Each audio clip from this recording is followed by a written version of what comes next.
The child had been bled twice already when Esther Rowe put her hand flat on the basin and said, "No." There were 6 people in that room, and one of them was the Duke of Culverton, and she did not look at any of them. She was looking at a boy of 7 years old on a bed at the gatekeeper's lodge, grey as candle tallow, with a pulse under her fingers, going like a bird in a box. Esther.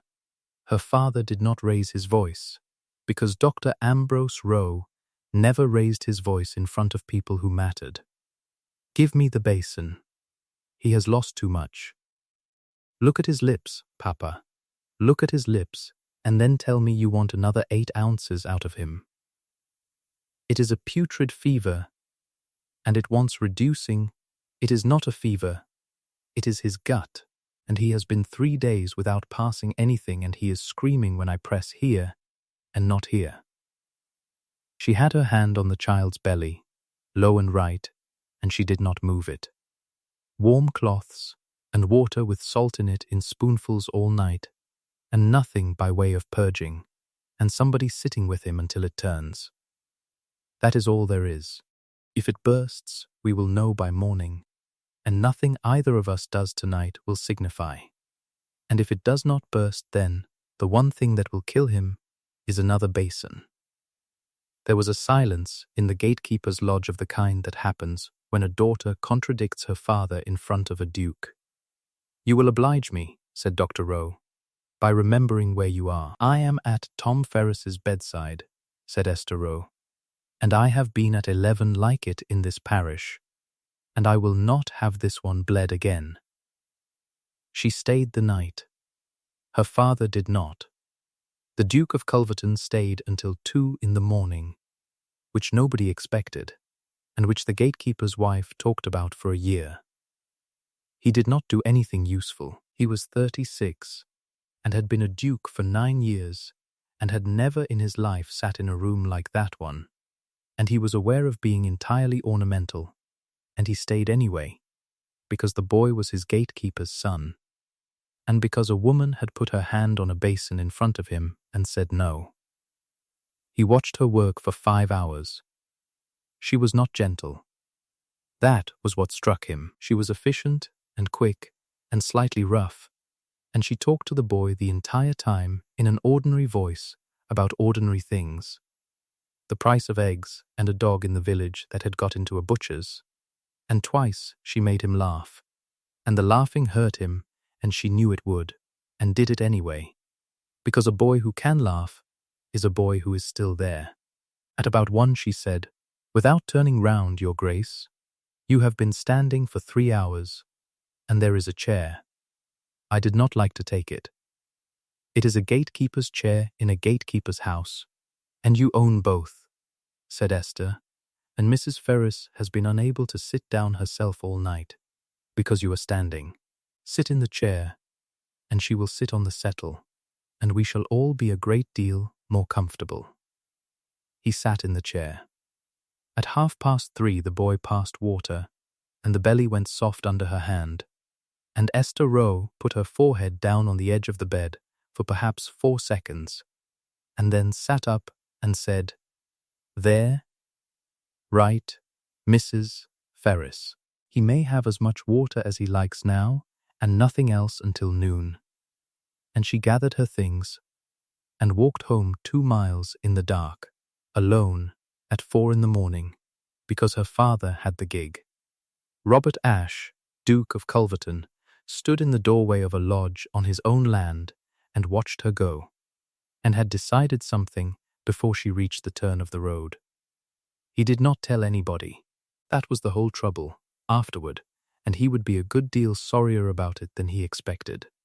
She got in at 4:20 and was up at 7, and her father came down at 9. "I have had a letter from Sir Marcus Pell," he said, at the table, not looking up. "He is very civil about last night. Very civil indeed. Is Tom Ferris? He asks whether my daughter is generally in the habit of contradicting me in a sick room." Esther put down the bread. "And what did you answer?" "I have not answered yet. I have been considering how to answer for 2 hours. Dr. Rowe turned a page of his newspaper. You understand that the Duke of Culverton was standing 4 feet away. I understand that Tom Ferris is 7 years old and had been bled twice. You understand nothing. He said it quite pleasantly. That was the thing about her father that no one outside the house had ever grasped. He was never loud. He was a celebrated man, a subscriber to 2 charities, spoken of at every table in the county as a physician of the old school, and he had never in his life said a cruel thing above the volume of ordinary conversation. You have a quickness, Esther. I have never denied it. You have a quickness and a memory, and you are useful to me. And I have let you be useful, because it suits us both. And somewhere in the last 6 years, you have made the error of supposing that being useful is the same as being anything. Papa, you are 30. You have no accomplishments, no fortune to speak of, no beauty that anybody has ever remarked upon, and a manner that men find fatiguing within a quarter of an hour. He turned another page. I say this out of kindness, because nobody else will. There is a way that girls are chosen, and you have never once been on the road to it. You will never be enough for that sort of thing, and you had far better make your peace with the arrangement you have, which is that you keep my books and see my poor patients and have a roof, than go about a Duke's gatehouse at 3 in the morning behaving as though you were somebody. He folded the newspaper. I shall write to Sir Marcus that you were overwrought, he said, and that it will not occur again. Esther sat quite still, with her hands in her lap. The awful thing, the thing she could never explain to anybody afterward, and did not try, was that she did not think he was lying. She had heard it so often, and in such a reasonable voice, for so many years, that some part of her had long ago filed it under weather. It was simply the temperature of the house. You did not argue with November. Was there any word from the lodge? She said. What? Tom Ferris. Was there any word this morning? Her father looked at her for a moment with an expression she could not read at all, and then said, He is sitting up, and got out of his chair and went to write his letter. He had known since 8 o'clock. He had come down at 9 and talked for 20 minutes about Sir Marcus Pell, and had not mentioned it. That was the first time in her life that Esther Rowe understood, clearly and without any comfortable haze over it, that the withholding was on purpose. At 11 that same morning, 4 miles off, the Duke of Culverton was saying to his own steward, I want to know everything there is to know about Dr. Rowe's daughter. And I want it quietly. And I want it by Friday. Neither of them knew about the other. That was the shape of the whole month. She saw 11 patients that week, and her father saw 4. That was the arrangement, and it had been the arrangement for 6 years, and no one in the parish had ever quite said it aloud. Dr. Rowe attended the Pells, and the Hallidays, and the Kembles, and anybody within the sound of a good address. Miss Rowe went to the cottages, and the almshouse, and the yard behind the brewery, and the tanner's, and she went with her father's bag and her father's name, and she took no fee. Because a woman cannot take a fee, and if anybody afterwards said that Dr. Rowe had brought them through a bad winter, Dr. Rowe did not correct them. She had learnt it from him. That was the part she could never get round, and the part that kept her in the house at 30. He had taught her, properly, deliberately, for 11 years, because his son had died at 9, and he had wanted somebody to talk to about medicine, and there had been nobody else in the house. He had put a scalpel in her hand at 14. He had made her read Latin. He was the reason she was any good at all. And somewhere between her 20th year and her 25th, he had understood what he had built, and had begun, very quietly and without ever once raising his voice, to make certain she could never take it anywhere. The Duke's steward came back on the Friday with rather more than had been asked for. It is a curious thing, Your Grace, and I have had it from 4 separate people, and I did not credit it until the 4th. Mr. Vane put his notes on the desk. The poor of this parish do not send for Dr. Rowe. They send for Miss Rowe. They have been doing it for 6 years. The almshouse matron told me plainly that she has not seen the doctor since 1812, and would not have him if he came. And the doctor knows this. The doctor invoices the parish for it, Your Grace. £80 a year for attendance on the poor. Vane hesitated. There is another thing. It may be nothing. Say it. Old Mrs. Kemble was very ill in the spring, the aunt, the one with the money, and there was a night in March when she was thought to be going, and Dr. Rowe was 3 hours away at Harrogate. Miss Rowe attended. Mrs. Kemble came through it, and she is a woman who has a great deal to say, and what she has to say is that Dr. Rowe saved her life, and that she has altered her will in his favour to the extent of £2,000. Vane looked up. Miss Rowe has never contradicted it. Nor, so far as I can discover, has she ever been told about the 2,000. Robert Ashe sat back. He is not merely taking the credit, he said. He is being paid for it. So it appears, Your Grace. He did the wrong thing next, and he did it out of the purest possible motive, which is generally how the wrong thing gets done. He went to Dr. Rowe. He went on the Monday, in his own carriage, in daylight, and he sat in that small hot parlour and said, with a directness he was rather proud of, that he had been much struck by Miss Rowe's conduct at the lodge, that he understood she attended the poor of the parish, that he wished to endow a dispensary at Culverton with a salaried attendant at £200 a year, and that he could think of no one better qualified. He watched Ambrose Rowe's face while he said it, and saw absolutely nothing at all, which he ought to have found more alarming than he did. Your Grace is very good, said Dr. Rowe. My daughter will be sensible of the honour. I should say, though it pains me, she is not strong. Her health has never been robust, and there is a nervous excitability in her which the night at the lodge showed rather plainly. I have been obliged to restrain her before now. She forms attachments to cases and cannot be got to leave them. She did not appear excitable to me.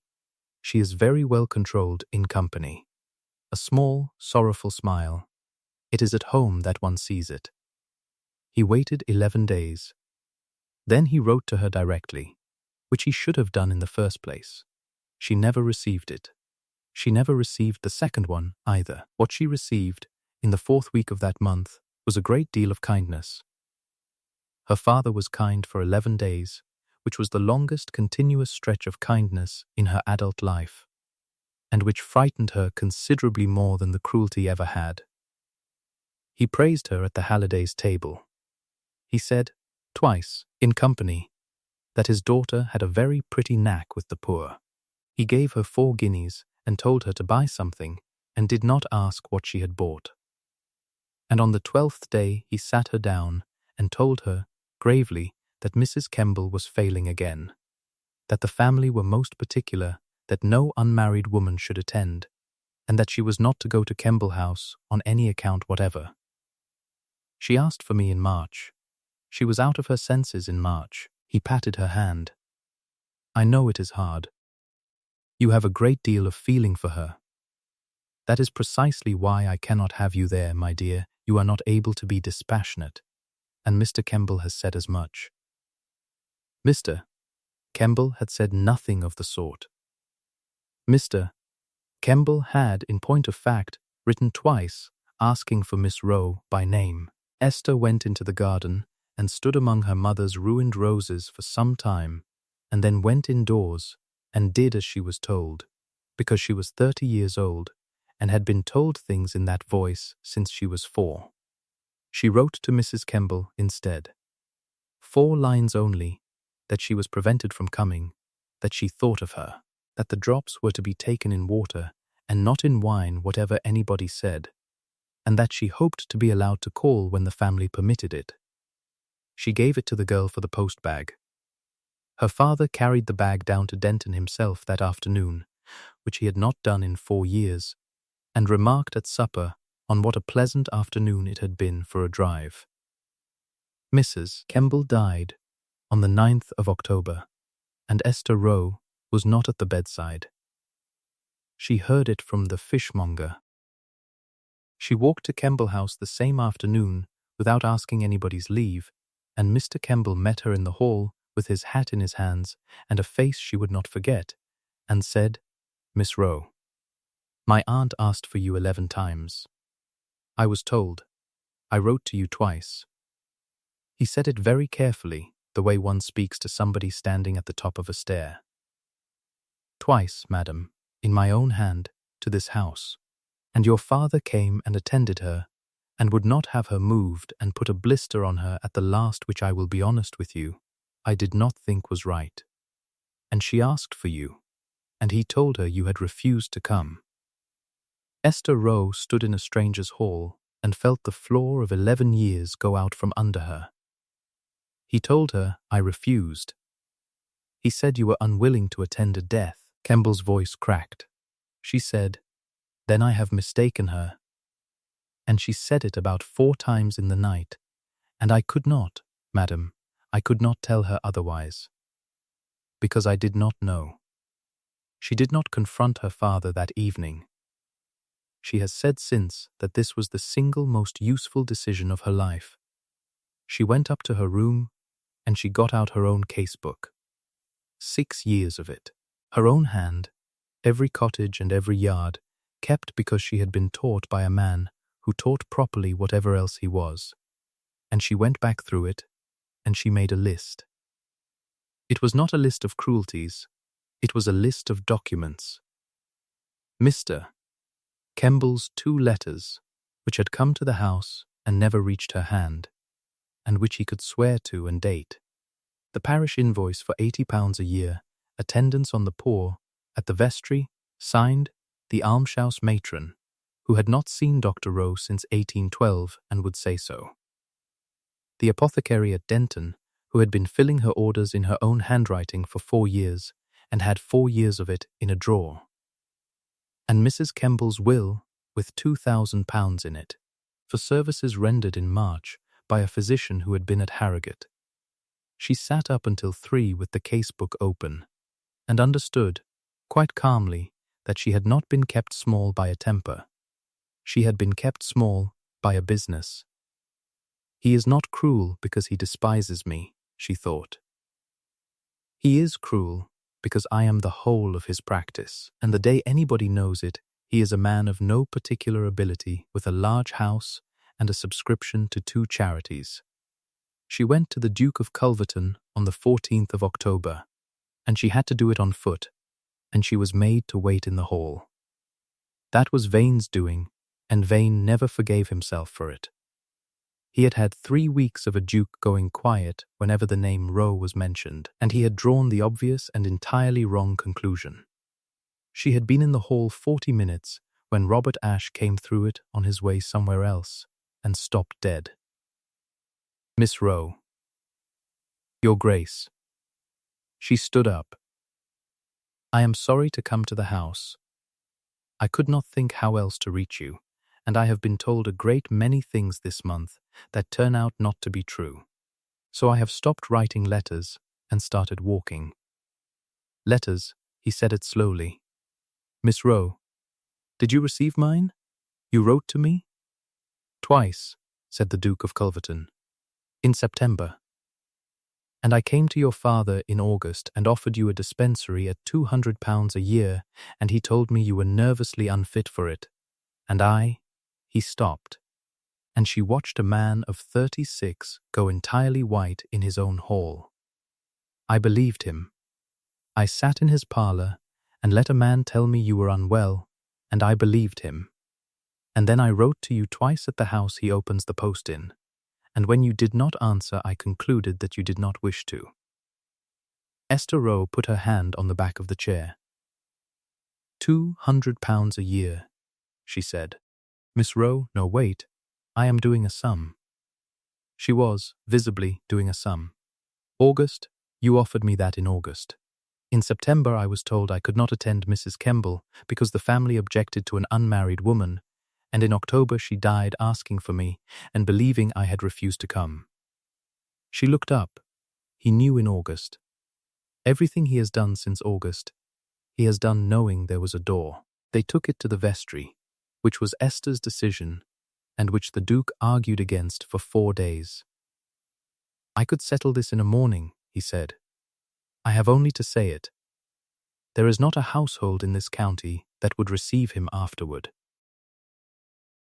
And every one of them would say a duke had ruined a physician over a woman he fancied, said Esther, and in 4 years that is the only version anybody will remember, and it will be attached to me and not to him. No, she put her case book on the table between them. It goes to the vestry, because the vestry pays him £80 a year for work I have done, and that is not a scandal, Your Grace, that is an account. Accounts can be examined. Scandals only get repeated. You will have to stand up in front of 40 men who have known you since you were a child. Yes, he will say you are unwell. He has been laying that ground for 2 months and possibly for 6 years. Yes, said Esther Rowe. That is precisely why it must be me who stands up, and not you. If you say it, it is a rumor. If I say it, and he says I am hysterical, then there are 2 accounts of a woman in the room, and the parish may look at the papers and decide. She almost smiled. You needn't look at me like that. I am not the one who took £80 a year for work he did not do. Stop apologizing for believing him, and help me get the almshouse matron a seat at the front. The vestry sat on the 9th of November, and it took 2 hours, and she did not raise her voice once. She read from her own casebook dates, names, cottages, 11 cases in the winter of 1815 alone, and every name she read was a person, and 4 of them were sitting in the room. She put the apothecary's 4 years of orders on the table in her own handwriting. She read Mr. Kemble's 2 letters, and Mr. Kemble stood up and confirmed he had written them and that he had had no reply, and sat down again with his hands shaking. Her father was very good. She had known he would be. He was sorrowful and reasonable, and he did not attack her once, which was the cleverest thing available to him. He simply said, gently, that his daughter had assisted him for years, that he was proud of her, that her attachment to the work had lately become excessive, that she was unwell, and that he would not stand in a parish church and say hard things about a woman he loved. It very nearly worked. She could feel it very nearly working. And then Esther Rowe said, Mr. Chairman, my father has said I am unwell. I should like to answer it, and then I shall sit down. I am not going to tell you I am well, because a woman who says she is well sounds exactly like a woman who is not. And my father knows that, which is why he chose it. So I will not argue. I will only ask the vestry to look at the dates. I was, according to my father, too unwell to attend Mrs. Kemble in October.